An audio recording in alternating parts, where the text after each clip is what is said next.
Now, we've covered this book from one end to the other. Uh, I guess I'm more familiar with this book than any book in the Bible. I'm very familiar with what's in all of the parts of the book of Revelation, and the parts of speech and the idioms and the metaphors and the sayings. And this book of Revelation, of course, the word revelation is the word apocalypsis, A-P-O-K-A-L-U-P-S-I-S.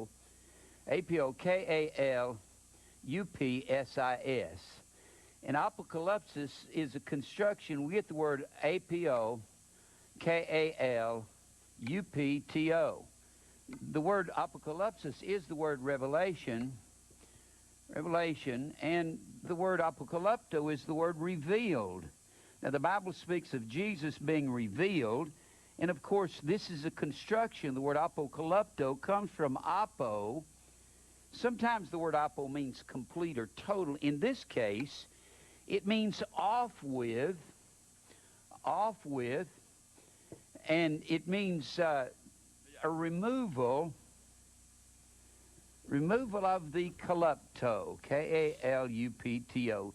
Kalupto is the common word in the Greek language, and of course we're going back to the original Greek text when we talk about this. Kalupto is the common word for cover. So the word revelation means a removal of the cover. That's what it means. It has the exact opposite meaning as mystery. Mystery is the word mustorion, M-U-S-T-E-R-I-O-N, mustorion. And mustorion comes from the word muo. That word means to shut the mouth, and we get, that is a derivation of our word mute. It means to keep quiet and not say things. Well, we talked this morning about the mystery religions. You've got two mysteries in the Bible. You have, number one, the mystery of Christ, or the mystery of God, and that is the church, that the Gentiles will be fellow heirs and of the same body as the Jews there in Ephesians 3 and 6. Then you have the mystery of iniquity. And the mystery of iniquity began, where did that begin? In the garden. Because the word iniquity is the word A-N-O-M-I-A, anomia, and the word iniquity means lawlessness, and it comes from the word nomos, which means legal food for animals, in our case, sheep, legal food for sheep. And when you place the alpha, the first letter of the Greek alphabet, in front of a word as a negative particle,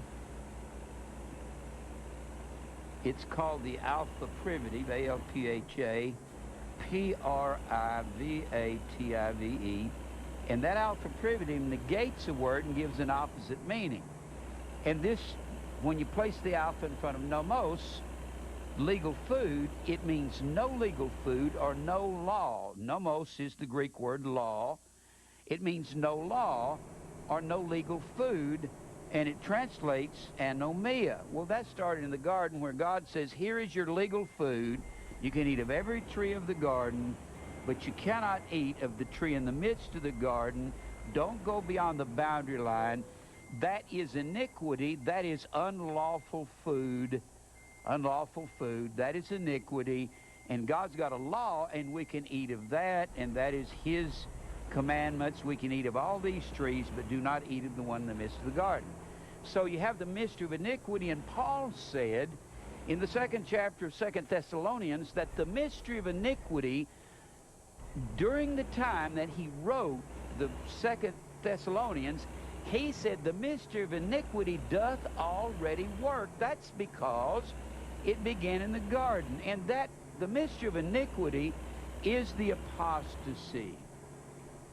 Apostasy, and of course that word is the word A-P-O-S-T-A-S-I-O-S-I-S, and it comes from A-P-O-S-T-A-T-A-S-I-O-N, and that word apostasion is the word divorce meant, and the word apostasis is our word apostasy, and it comes from apo, meaning a removal of the stasis, or to stand upright. And one who was said to be standing upright was said to be bearing their cross. And from that word stasis, we get the word staros, which is the Greek word cross. So the mystery of iniquity was already working there in second chapter of 2 Thessalonians. And most people think the apostasy, well, that's the great movement when the man of sin comes on the scene. There was a man of sin back here. The first man of sin was Cain. He was conceived due to Adam and Eve coming together and taking one another sexually after they found out that they were naked. Now, we're talking about this book of Revelation. You've got sevens all through the book. These numbers have an exact meaning. The word seven in the Hebrew language, of course, is the word Sheba, S-H-E-B-A. The queen of Sheba, she was the queen of seven. And the word, it comes from the word Shabbat, and that word Shabbat means to fill to the full, or to be complete. Now, God is completing his church. When the Bible says, be ye therefore perfect, even as your Father which is in heaven is perfect, the word is teleos, or T-E-L-E-I-O-S. It comes from T-E-L-E-I-O-T-E-S. And that word teleotes, or teleos means to be completed, to be completed. When the Bible says be perfect, it does not mean live without sin. It means go through the fiery trials or come to completion. And that's what God is doing by putting us through the fire in our lives. So we're talking about the book of Revelation and what it's talking about. The book of Revelation is the removal of the cover of Jesus Christ from the time that John wrote the book in 96 A.D. all the way to the end of time. The book of Revelation is not about just the end of time only, but it is about Christ being revealed, Christ revealed in his church from the days of John all the way till the end of time. The book of Revelation, the time factor of the book of Revelation is things that are here and will be hereafter. That's what John said. Now, I don't have time to go back to the 4th and 5th and 6th and 7th and 8th chapter of Revelation. And of course, in the 8th, I will say this, in the 8th, 9th, and the 10th chapter, you've got 7 angels with 7 trumpets. 7 angels with 7 trumpets. And, of course, the 7 angels, y'all remember what the 7 angels are? The 7 messengers. The 7 angels are the 7 stars in the right hand of Christ there in Revelation 1, 16, and 20. And the 7 angels are the 7 stars in his right hand. The word angel is angelos, A-G-G-E-L-O-S. That word means messenger, and the church, the pastors of the churches were called angels or messengers. Why wouldn't they be called messengers? We're preaching a message. And then, of course, the 7 candlesticks are the 7 churches. Now, we've gone through this, and then when you get to Revelation 8, 9, and 10, you got the 7 angels, or the refined church, the church that has been filled to the full. And, of course, that word Shabbat means to seven oneself. To seven oneself. So when we go through the fiery trials, we become sevened. And when we're sevened, the Scripture tells us there in 2 Peter 1 and 5, besides all this, give all diligence, add to your faith, and it names 7 things. And that's what we have to do, and it's something that we're going to do. So Revelation has to do, and we are talking about the end. We've talked about the church throughout this time period of Revelation, going all the way down to the end. May I just say this one more time? You've got 7 trumpets in Revelation 8, 9, and 10, and when 8th chapter, the 9th chapter, and the 10th chapter, in Revelation 10 and 7, the Bible says that when the 7th angel begins to sound, the mystery of God will be finished. That's the first mystery we talked about, which is the church. So at the final trumpet, at the end of time, no pre-trib rapture. The Bible doesn't say that, doesn't teach it anywhere. The Bible teaches, behold, I show you a mystery. We shall not all sleep, but we shall all be changed in a moment, in the twinkling of an eye, at the last trump, there in 1 Corinthians 15, 51, and 52. We're going to be changed at the last trump, or at the seventh trump of Revelation 10 and 7 and Revelation 11 and 15. But there's something that has to happen. Of course, we believe that from the time of Christ until the end of time, this is the last days. The days with the Lord as 1,000 years, and 1,000 years as one day. So you got 2 days at the very maximum, or you can call it, as we said in one, it could be considered to be 1 day, since this word 1,000 is plural. We do not believe in a pre-trib rapture here. Pre-trib rapture is only about 175 to 80 years old in America. It's not an ancient doctrine. What the church taught for 1,800 years after the death of Christ is what I'm teaching here at Grace and Truth Ministries. Will be changed at the last trump. There's not a 1,000-year reign after this is over. There is no pre-trib rapture. It's very simple. And I don't have time to go through all that again. We will be changed at the last trump. And we don't believe in a 1,000-year reign, because people say men are going to die all through that, and then Satan's going to rise up at the end of that 1,000 years. Well, the Bible says that the same operation there in Philippians 3:20, the same operation that changes our bodies, the same working is the word operation, or it's the word E-N-E-R-G-E-I-A. We got our word energy from that. It means operation, but the same operation that changes our bodies is going to conquer all his enemies, is going to destroy all his enemies. And the Bible says in the 15th chapter of 1 Corinthians that the last enemy that will be destroyed is death. So if our bodies are changed when death is conquered, then no one can die after our bodies are changed. Satan can't rise up at the end of time, because God's going to conquer all of his enemies by the same operation that destroys all of his enemies, and the last enemy's death. Now, this seems like a strange doctrine to someone who hasn't heard this, but it's not strange. It was the stand of the church for 1,800 years after the death of Christ. This pre-trib doctrine, don't listen to Hal Lindsey, Jack Van Impe. They don't know what they're talking about. Now, we're talking about at the end of this 2,000 years, there's some things that are going to point to the last trump, or the end of time. There's some things that's going to point to this end of time. And particularly the things that God's going to bring on the earth at the end of this 2,000 years, or at the end of time. The things that God's going to bring upon the earth, he's going to bring, he says, when men are rebellious against him, he brings 4 judgments. And those 4 judgments are the sword, the famine, pestilence, and the beast. Now, the sword is different from the beast in this respect. When God tells Israel, if you go after other gods, which they did for a 500-year period, they went after Baal, and they went after the grove. That was Hercules and Venus. That is the Christ mass gods of the Christ mass system. Don't have time to go on that, but it's amazing. I can't get away from this subject when I'm teaching on the history of Israel.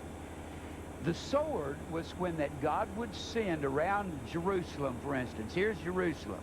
God would surround Jerusalem with armies, cut off every highway, and they wouldn't be able to get any food in there.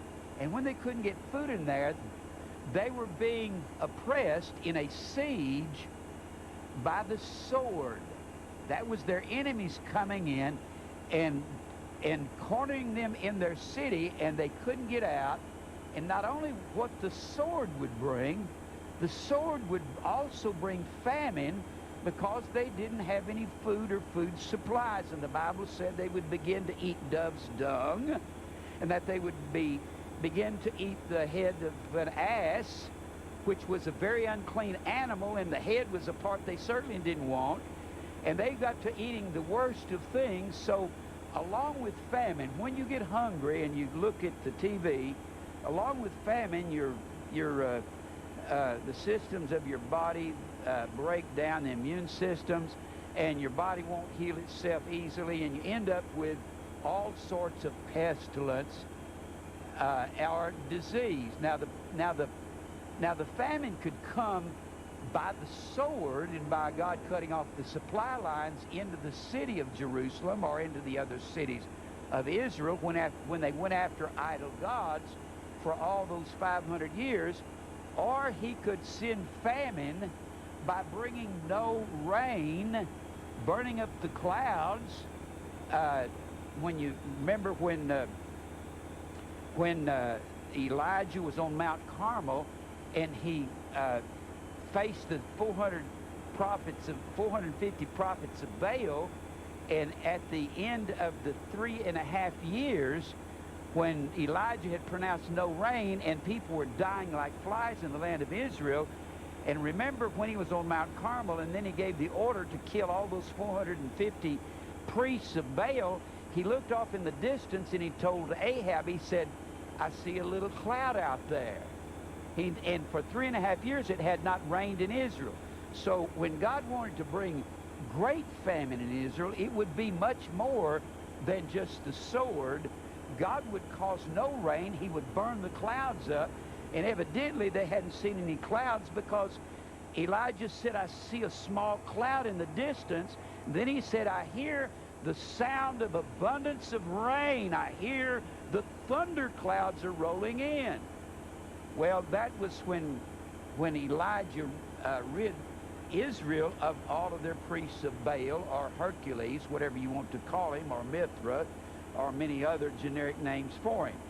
And then the pestilence would come. God would either out and out send disease, or whenever they would intermingle or intermarry with pagan nations that did not practice all of the dietary laws of the Jews, all of their quarantining, that they would quarantine a man when he had a certain disease, that disease would spread. And remember when Saul went down to Amalek and the Lord told him to utterly destroy Amalek, and he didn't? And he brought some of the good sheep back. The whole idea is not just that God likes to kill animals. That's not it. Or God likes to kill human beings. The point is, they didn't have any of the cleanliness laws of Israel, and they could have had every disease in the world, like smallpox or the Black Plague or anything else. And he said, kill everything down there. And a lot of people think that's a cruel God. What they had, if they brought it back to Israel, and Israel got in the practice of bringing these pagan animals owned by pagans, these animals owned by pagans, where they didn't practice these quarantine laws or dietary laws, then they'd bring them back to Israel and they'd all start dying. So pestilence could come many ways also. It certainly came along with no food and no rain. When you see those little kids over in Africa, and they got these great big bloated bellies, and they got trichinosis and all kinds of worms in their bellies, and their bellies are bloated up, that's disease that comes with famine. And of course, famine could come with no rain, and it could also come with the heating up of the sun, when all the clouds in the sky would burn up. Why do you think when Ahab brings Baal worship down into Israel, and God said, "That's it, I've had enough of northern Israel," why do you think there were no clouds in the sky? Do you think it's just because Elijah declared no clouds in the sky? Out of the clouds come the rain. That was because the writers of a lot of these books that I've got on global warming, they'll tell you that where all this comes from, when you have an earth that is burnt and scorched, and Israel had a 1, 2, 3, 4, 5, 6, 7, every 7th year, they had a sabbatical year where they had to let the land lie fallow. When you don't let the land lie fallow, what happens is you burn the ground up, the ground produces nothing, and then the sun flashes upon the earth, it reflects into the sky, it burns the clouds up. How long had Israel been without sabbatical years when northern Israel began to bring Baal worship in? At least 350 years they had been burning the ground up. So when Elijah came out and pronounced no rain, in all probability they had built this up to this situation themselves by not practicing their sabbatical years. We know that when you owned a tract of ground, if you're a farmer and you got all these different tracts and each one of them is 4 or 5 acres, we know that the farmer in America knows you can't plant all of them. You rotate your crops. You may plant 1, 2, 3, 4, 5, 6 and leave these fallow, and then the next year 1, 2, 3, 4, 5, 6 and leave these fallow, and so forth. You cannot burn the ground up, and that's what some of the writers tell us happened in the Dust Bowl in the 20s. What it has to do with, it has to do with greed. It has to do with the desire for money. Men don't want to give up a certain amount of years or a certain amount of their crops in order to keep growing years to come. Men want what they want right now. I want all I can get right now. And that's exactly what happened in Israel. And of course, the beast is the 4th judgment. The beast was Babylon, Persia overthrew Babylon, Greece overthrew Persia, and Rome overthrew Greece. And these were all the same beast, but they all had a different head. And a head was a capital city of an empire. So when you find the beast with 7 heads and 10 horns, the beast has been here since the Garden of Eden. Now we're talking about Israel because they went after Baal in the grove. Everything in the Bible, all prophecy, all history of Israel, after Israel went after Baal in the grove and northern Israel was scattered in 722 BC, southern Judah was scattered in 586 BC, every prophet that prophesied after that, all prophecy after that, and all prophecy headed towards it when they were going after Baal in the grove all that time, and all prophecy before they came into the land, God warned them, if you go after idol gods, if you go after these idol gods, I'm going to destroy you with the judgments of God. Well, that's exactly what they did. Everything before Israel's history, from 1 Samuel through 2 Chronicles, everything before that was pointing to Israel and telling them judgment will come if you go after these gods. While they were a nation for 500 years, from about 1096 BC until 586, when the last kingdom, southern Judah, fell, from that, all the time they were a nation, they were going after Baal in the groves, and all the prophets that prophesied then were prophesying about them going after idol gods, and all the judgments of God were prophesied on Israel. This is what we're going to see at the end of time. All prophecy points back. I should put Baal in the grove, the very cause and purpose of the apostasy of Israel. It's the same system that Constantine brought in the church and called Christ's Mass. I can't even teach without teaching on this.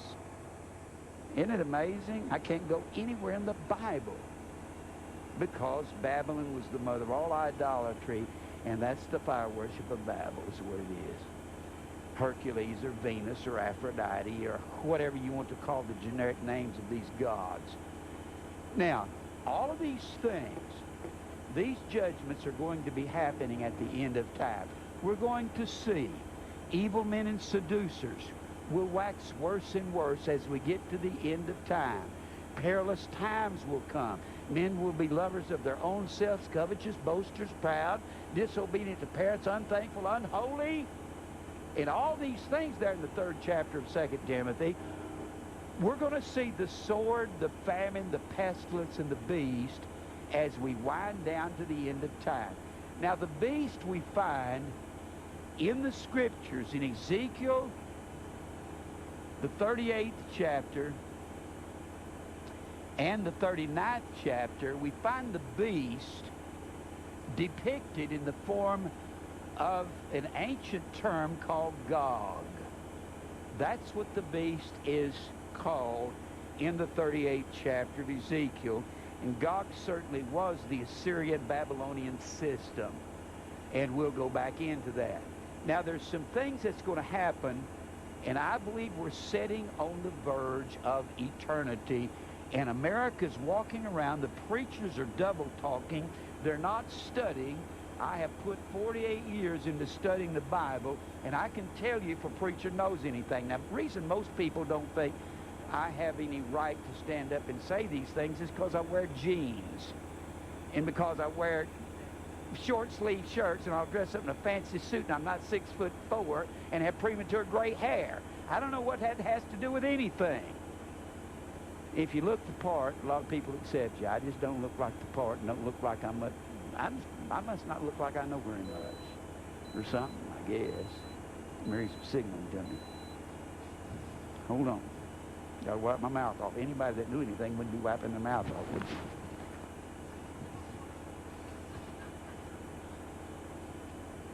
But that's what, you know. If you don't put on the show, put on the right show, they think, well, how can you know? Now, all right, we're going to see the sword, the famine. How is the famine going to come? Well, I believe it's coming in this global warming that we're seeing. Jerry and I watched a film, which I have at home. It's called Alaska is Melting. It's kind of a scary thing. At the end of time, we're going to see,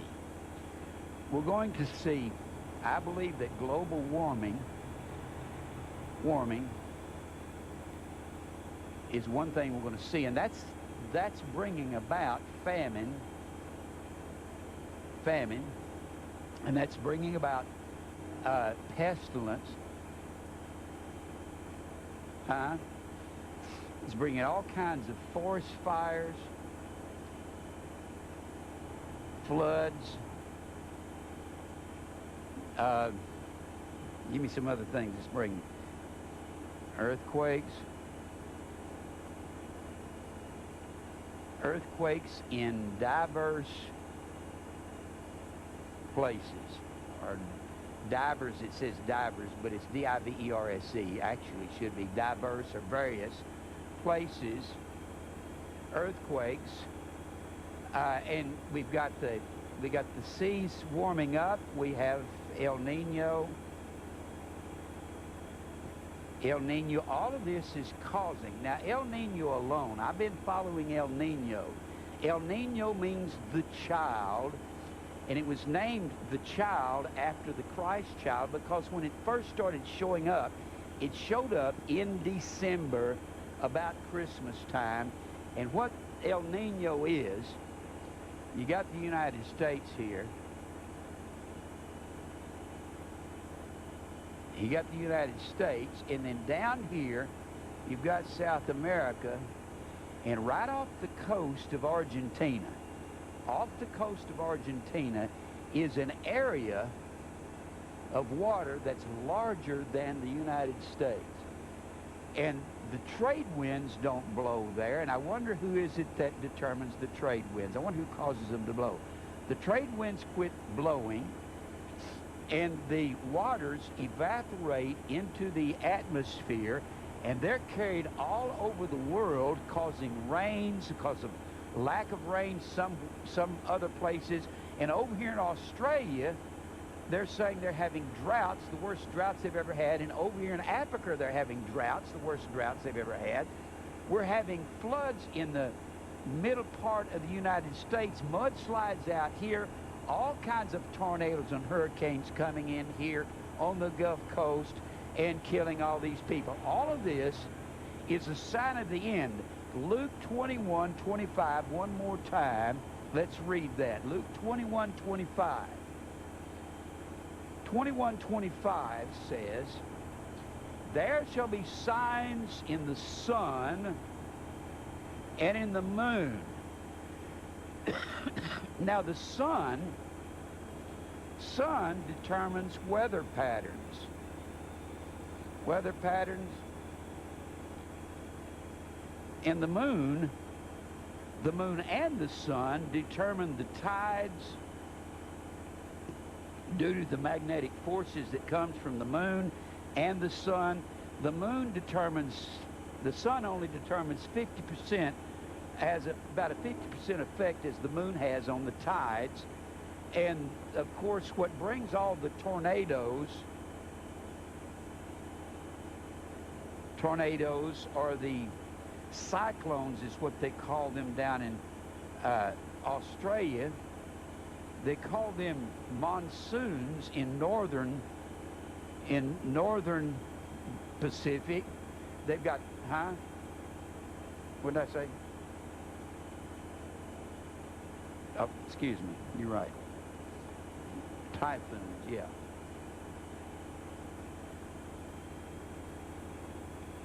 Oh, it is, isn't it?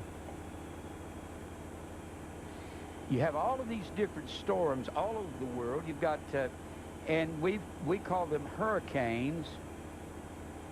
And the hurricanes increase because of the heating of the surface of the waters throughout the world. The surface of the waters and of course monsoons that's rainy. That's like tropical storms. Monsoons, they're not exactly something you want to have going on. And then they call them, in Japan, they call it, what do they call them? Tsunamis, yeah. Tsunamis. Yeah, tsunamis are tidal waves, and I'm just putting all these different things down here. Tsunamis are just gigantic tidal waves due to these currents under the ocean. We're having more of this. Now, I just listed a bunch of things under global warming. All of this is going on. Alaska is melting. Alaska, throughout the world, we've had a 1 degree increase in the temperature worldwide over the last 100 years. That, it used to take up to 100 years ago, when the Industrial Revolution began, we only had 1 degree. In the previous 1,000 years, they estimate for the last 12,000 years that they only had 1 degree per 1,000 years. Since the Industrial Revolution began, since we started factories, since Edison invented the light bulb, since they invented the automobile at Kitty Hawk, where the Wright brothers flew the first airplane about 1906, since all of this, we've increased 1 degree. We are putting unbelievable amount of emissions into the air, and these emissions are burning up the ozone. Now, I've got a book here called The Greenhouse Trap, and there's something I'd like to read to you out of here, how much we're contributing. Now, some people, some of the scientists will say, well, we just don't think man's contributing anything to that. We think that if the earth is heating up, we think it's just all, it's all volcanoes or various things like this. But listen to this.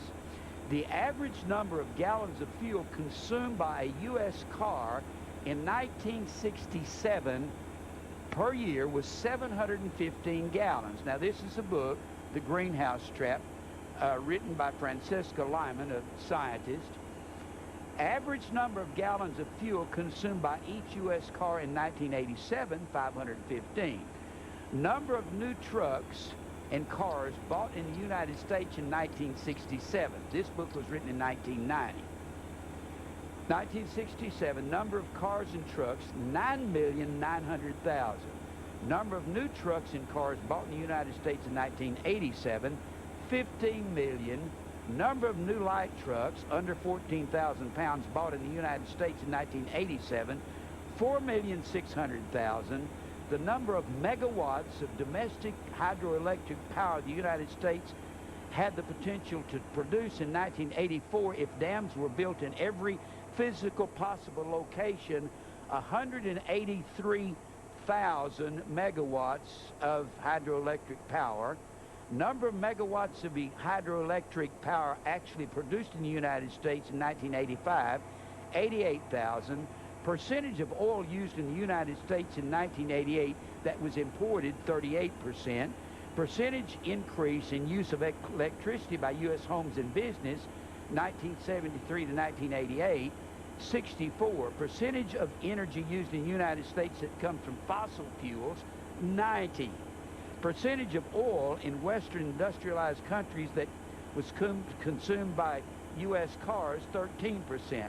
How much less efficient light trucks are than cars, 1/3. Percentage of light trucks used mainly to drive to work or to shopping malls, 75.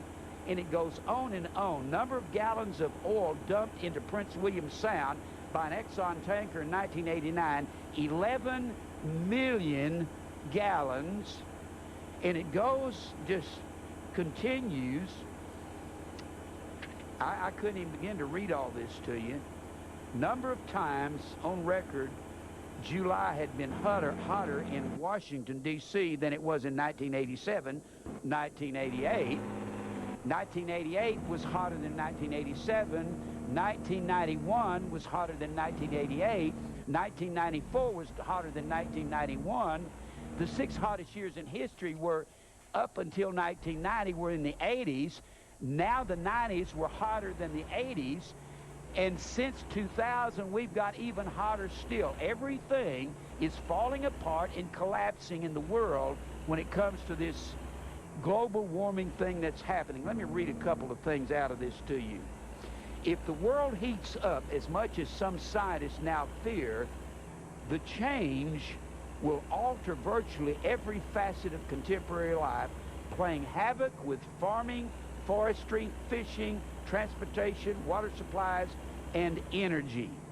In the fierce heat of the world's hottest years on record, when this was printed in 1990, 1987 and 1988, and the drought of 88, warnings of a global warming took on a particularly striking significance. The late 80s saw report after report on the ills of climate change with visions of dying trees, drought, pestilence, and famine. How's that for some words out of a science book? Pestilence and famine. In June 1988, climate change became official to most Americans. Atmospheric scientist James Hansen of NASA's Goddard Institute for Space Studies told a U.S. Senate committee that the most searing heat and drought of this century were just a warm-up for what's to come. Shocking the public, he claimed to be 99% confident that the continued rise in global temperatures over the last decade was not a random event, but a real sign of the predicted warming trend. The greenhouse effect, he proclaimed, has been detected, and it's changing our climate now. He goes on to say most scientists and experts believe that if current trends in greenhouse gas emissions continue, the planet will undergo a long-term warming. The theory of greenhouse effect, that gases in the atmosphere trap heat close to the Earth and redirect some of that heat back to Earth's surface, has been accepted for many years. A number of facts now make the global warming much more certain. The total planetary temperature has jumped 1 degree Fahrenheit during the last century, leaving the temperature in the 1980s higher than any time since it was first systematically measured 130 years ago. Levels of carbon dioxide have risen 25% since pre-industrial times, and they are increasing by an estimated 1.4 to 2.5 parts per million each year. Other greenhouse gases are also building up the atmosphere. This warming trend shows no sign of letting up, and that's what the Bible is talking about there in Luke 21:25. Look at that one more time. There'll be signs in the sun and in the moon and in the stars, and on the earth distress of nations with perplexity. Of course, the word perplexity is the word A-P-O-R, IA, and it means in a situation with no way out. It means no answer. That's what it means. That's what it means. There is no answer for what's going on in the world. Now, we looked over here. Let's go back to one of the trumpets sounding in Revelation. Well, let me read that next verse. I like the next verse, verse 26, Luke 21:26. Men's hearts are going to be failing them for fear, for looking after the things that are coming on the earth.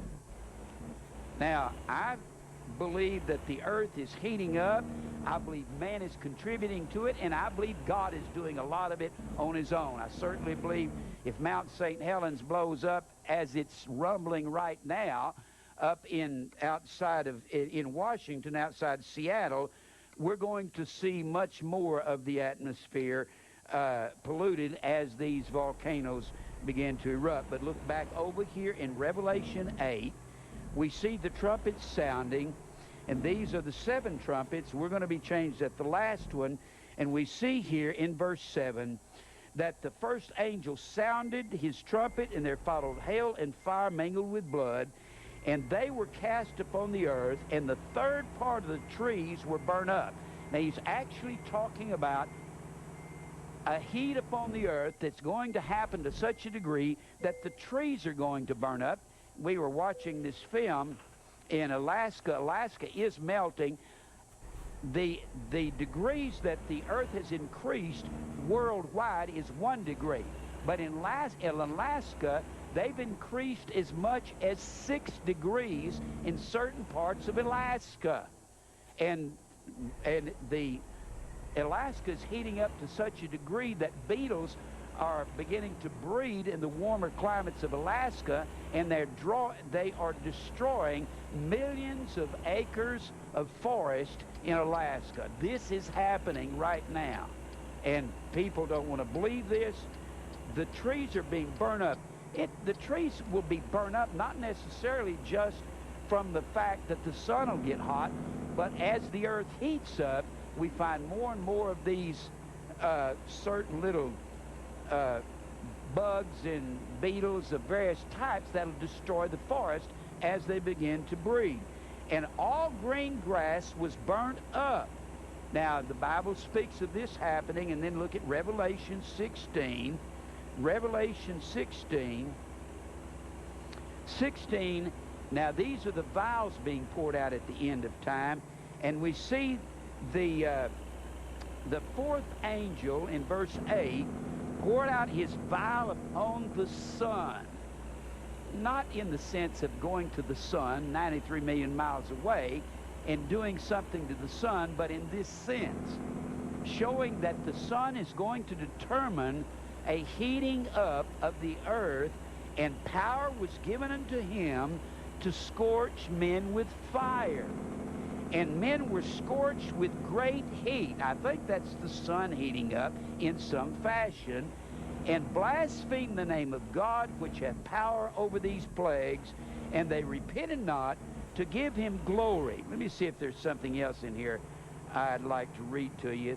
Yeah, let me read this to you, and then I'll get on with the next sign here. We'll get back to Gog and Magog. He's talking about what causes the greenhouse effect. Here's what causes it. The greenhouse effect has been an essential part of Earth's history for billions of years. Natural background concentrations of carbon dioxide and water vapor in the air have warmed the planet from about 0 to 59 degrees Fahrenheit. This warming allowed water to exist as a liquid in the oceans, streams, and lakes that covered 6/7 of Earth's surface. Without liquid water, life as we know it would not have evolved. Since the Industrial Revolution, the last 100 years when we got involved in manufacturing, and all of these smokestacks going up into the skies, even though that some of them are supposed to have emissions controls, they're not doing it. Since the Industrial Revolution, this age-old balance has changed. Today, the presence of additional quantities of greenhouse gases threatens to make our simple greenhouse look far more ominous than its name implies. In particular, 5 important trace gases are combining to amplify the natural greenhouse effect. Number 1, carbon dioxide. Emissions from human activities currently account for about half the anticipated temperature increase. It is produced mostly by burning such fossil fuels as natural gas, coal, petroleum, and by burning wood. What is this all about? The Industrial Revolution is about making money, isn't it? When we started factories in the world. About 80% of all global emissions come from fossil fuel combustion. The rest stem from deforestation as trees and vegetation are burned or cut and allowed to decay. The concentration of carbon dioxide has increased by 10% just since 1958, by 25% since the early 19th century. In 1988, roughly 5.6 billion tons of carbon were released as carbon dioxide from fossil fuel burning. Between 0.5 and 2.5 billion tons were released by deforestation and land use changes. Number 2 gas, methane, which makes up about 96% of natural gas, is molecule for molecule a much more potent greenhouse gas than carbon dioxide. Each molecule of methane has 20 to 30 times the heat-trapping effect of the molecule of carbon dioxide. Each year, about 50 million more tons of methane enter the atmosphere than leave it. And I could go into, gosh, I've got so much. Nitrous oxide is produced in coal burning and forest fires, results from bacterial action on chemical fertilizers. And how many forest fires are we having in the world that's started by people? The concentration of nitrous oxide, also known as laughing gas, has gone up 10% since 1880 and by 0.2 to 0.3% annually in recent years. This gas stays in the atmosphere for centuries and eventually floats up into the stratosphere, where it also helps destroy the ozone layer. Now, here's something that's really interesting. Chlorofluorocarbons. That is CFCs, which are used in refrigeration and air conditioning, as blowing agents in packing materials and other plastic foams, as solvents for cleaning such modern necessities as electronic parts. Halons are used in fire extinguishers only.